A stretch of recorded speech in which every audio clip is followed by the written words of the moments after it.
Payal, you are the founder of Arushi Arts. I saw it in your feed that you just came back from the Venice Biennale, and it was India's foray to the Venice Biennale after 7 years. It was just a brilliant experience.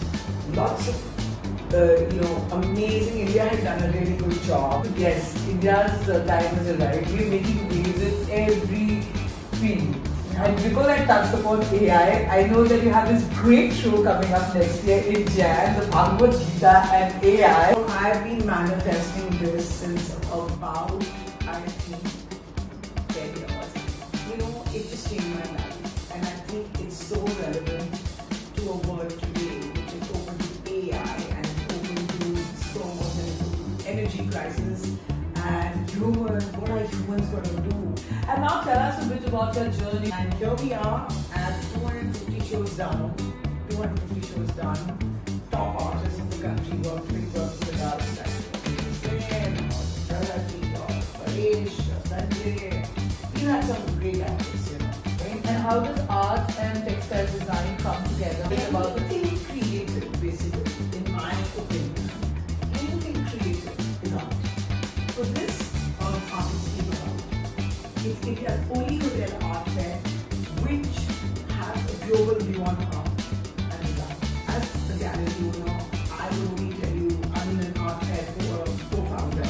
I will tell you that it's very important to think about art and culture. So today on Win Voices podcast, I have Payal Kapoor. Of course, Payal was our speaker at Davos earlier this year, and it was amazing to have you, Payal. Thank you. And of course, Payal, you are the founder of Arushi Arts. But I was really, I saw it in your feed that you just came back from the Venice Biennale, and it was India's foray to the Venice Biennale after 7 years. So in your own words, tell us a bit about the Venice Biennale. How was the experience from an India perspective? And and we're going to come back to the journey, your journey to the art world. So, thank you, Stuti, for having me for the podcast. And yes, Stuti is her network is fantastic, and I just enjoyed being a speaker at Davos. And now I got an opportunity because of India, after 7 years, decided to be part, and the Indian government decided to be part of the Venice Biennale. It happens every 2 years, so the next one is going to be 2028. So this was a really important year for India because we had not participated for so long. So I've been to the other Venice Biennales, but this one was special because it was India and the young generation of India participating through representing the government of India. It had two sponsors, the Serendipity Art Festival, and it had the NMECC, which was Neeta Bani Center of the Arts, who was sponsoring. They were sponsored, but government was also involved. It was just a brilliant experience. Lots of, amazing. India had done a really good job with the display. Dr. Amin Jafar was the curator, who's an old connect from India, and it was amazing the amount of people who loved the fair. It was the Biennale, and we had 3 young artists who participated, and overwhelming response. Yes, India. So India is here to stay. India is like making waves everywhere. India is here to stay. The India story is big. When we started, we are a country which is got its own. It's a poor country, India, in that sense that we have our restrictions, but we always make it to the top. Yeah. Always. That shine through. And Modi ji's Melody Trophy did. And in fact, I love what you just said because what we've been talking about, that the Women Inspiring Network is the only India platform, only Indian entity apart from the government which is present in Davos, New York during Climate Week, in Ungarn this time, at London Climate Week, of course the Cannes Creativity Festival, and then we did a big thing for the government, AI by her, during the AI Summit. So yes, India's time has arrived. We are making waves in every field. And because I touched upon AI, I know that you have this great show coming up next year in Jan, the Bhagavad Gita and AI.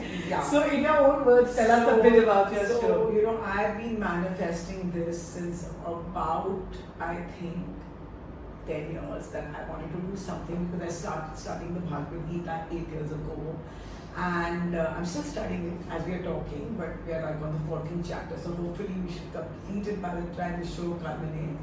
And you know, it just changed my life, and I think it's so relevant to a world today which is open to AI, and it's open to discords, and it's open to energy crisis, and humans. What are humans gonna do? So you know, I think according to me, if you open the Bhagavad Gita every day and study it even for half an hour a day, basically you will learn something new and to make your life better. So this show has culminated. Two amazing curators came up to me and said we want to do this show. So we just finalized it, where we're going to have AI and how AI in today's date is going to be relevant to this show. So I want you all to watch out for this space and come for this show, because it's something, you know, we all say, oh my God, they'll take over humans. I don't think AI is going to take over humans, but if humans use it more intelligently, and as the Bhagavad Gita says, with the intellect more than your desires, everything should be tackled like that, is what we are going to be like showing a lot of contemporary artists along with the tribal Indian artists, and you're going to see an interesting show in January 27th. Wow, wow. Thank you for sharing that. And now tell us a bit about your journey. How did you get into the art world? And you've done such global shows in different countries, so throw some light on that. Okay, so we are a gallery which is now in its 28th year, though 26th year for our annual show catalogue. So we started because I come from a business family background, and I, you know, got married very early, and those days it was just the beginning of Indian art. I'm talking 1993, 1996, and you know, I just started saying that, you know, there has to be, I mean, I used to go abroad with my parents. My father was a very big collector of art, Indian art. And I used to go abroad and we used to see shows, and I'm like, why can't India come up to that standard? Why don't we do shows? And so, I mean, just naturally, it came naturally to me, and I just started this, and my father and my husband really backed me. And here we are at 250 shows down. 250 shows done. Top artists of the country working with us, like, you know, being Hussain or Razaji or Paresh or Sanjay. We've had some great artists, you know.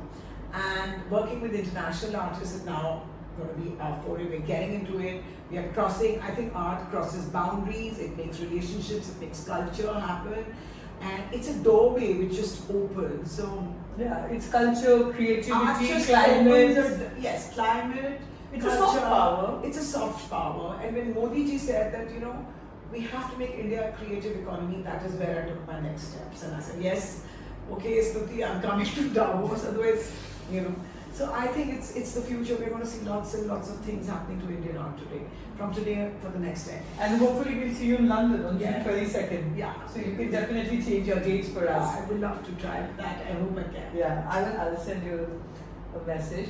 And then we have, of course, you've worked a lot with tribal and contemporary artists. So how do you see our artists performing at a global level, if you can throw some light? Well, I think the artists are performing extremely well. They are now, there is, you know, even whether it's a contemporary Indian artist, they are going into the roots of our culture, they're going into our traditions, they're going into what they've seen as Indians in their homes, or in, you know, their villages, and making it contemporary. That is where art becomes contemporary, when it steps out and global boundaries are crossed. And for me, I think living traditions or traditional tribal Indian artists are doing the same. They're meeting people, things have changed for them. I'm happy, a lot of more work needs to be done for the tribal artists and for the tribal sector, but they are getting contemporary, they're seen all over the world. And I think Indian art is on the rise. Indian art as an investment, Indian art coming out as a global cultural ambassador, it really speaks the words. And it's not only art as an art, visual art, it's also the music segment, the dance segment, the you know, the performance segment, the AI segment also is coming into art today, you know. And you know, you have also been into textile design, and how does art and textile design come together? If you can talk a bit about it. Anything creative, basically, in my opinion, anything creative is art. Okay? We also run India's important hotel art fair. I'm co-founder. Yes, I and was it's going to my actually co-founder. ask you about Yeah. artists, because So, that's where I first saw your work. So, you know, there are, it's not only about visual art. Anything creative is art. Whether it's, even if it's a garment, if it's woven in a unique, original way, it's art. Or if it's a piece of jewelry, if it's made with a creative mind, with an intellect, it's art. It's considered art today. If it's visual art, of course, is art, and any performance is also an art today. So, for this, Artix came about. It's India's only hotel art fair which has a global view on art and design. And it's a small fair, and my two co-founders and I really invite every one of you all to come and join in and see this fair as it grows. It's the only fair which can travel worldwide and all over India. Yeah. That's the concept. I know, and I was just reading about the Ladakh Biennale, which is coming Yes. up, and I think that's also using textile, Correct. you know, And performance, I'm sure they will Yes. do. Yeah. Yes. And yes, Ladakh is a beautiful country and a beautiful, Beautiful. place, and it is brilliant that Ladakh Biennale is coming out. We already have the Kochi Biennale, so many museums are coming out. Cultural ambassadors from India are coming out. We are speaking everywhere as much as we can, whether you do it on a Cannes platform, or we do it in a Venice Biennale, or we do it in a Kochi Biennale, or when we do it in a Met Gala. Even, you know, there was art even on the Met Gala, Yeah. which you saw. Yes. You know, Karan Yeah, Joy because- wearing his culture Yeah. and his tradition. And Ananya Birla, Ananya Birla wearing Yeah. Subodh's mask. So it was amazing. Yeah. So, I mean, you know, art is going to be very big. And art, there are going to be boundaries. There is no boundary for art. Art has never had boundaries. So the dialogue will continue, barriers will be broken. I think world will come to India, and we go all over the world. It will be an amazing amalgam.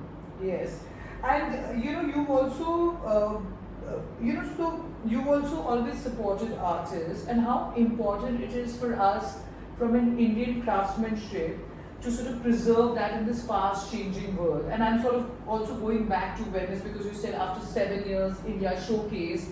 So, you know, just throw some light, because, you know, we all know artworks as a soft power, India's time has arrived, we're doing You know well. what? Some of the artists, even especially our living traditions or the tribal artists, they are turning to construction work, even if they're getting Padma Shris or Padma Vibhushans, and that is not right.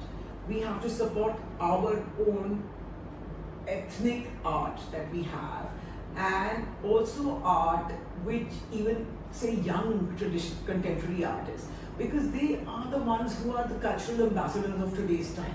So as a gallery owner, I would only tell you, and an art hotel an art fair co-founder, I will tell you that it's very important to support your art and culture, whether it's here, and you know, these are examples which you can see. Is China, it supports its own art. I mean, every country, very major growing country, has to have a creative economy. And Modi ji was right about it. I say that. Yeah. A soft power. And coming back to our last question of the day, like how any young professional, like what is the inspiring message you would give someone wanting to start out on this field? Like if they have an inclination towards art, like any sort of. Okay, so for any young professional, first of all, please be honest to your passion. Love whatever you're getting into. That's the way I started. If you don't love something with a passion, whether it's a product or whether it's art, I think it won't work. So please love what you do. That's one thing. Honesty towards art. Study. Please visit exhibitions. Go to the galleries. Go to the art fairs. Go to the biennales. Learn about art, and you'll be super successful. I'm telling you this in today's world. I'm going to take that tip back to my 9-year-old. She loves her art and she loves her piano, and she's always asking me, shall I be a pianist when I grow up or an artist? And I said, you can be both. Exactly. I couldn't agree lesser with you on that. So I've just left it on that. But on that note, to our budding artists going on a global stage. But thank you so much, Payal, for joining us and sharing with us what you've just done at Venice and at a global level. I was invited. I didn't do anything, but I just loved every moment. So I tell everybody, I think India is going to be much bigger in many, many platforms. So come and look at India everywhere in the world. We're going to make a splash. I promise you that. Yeah. Thank you so much.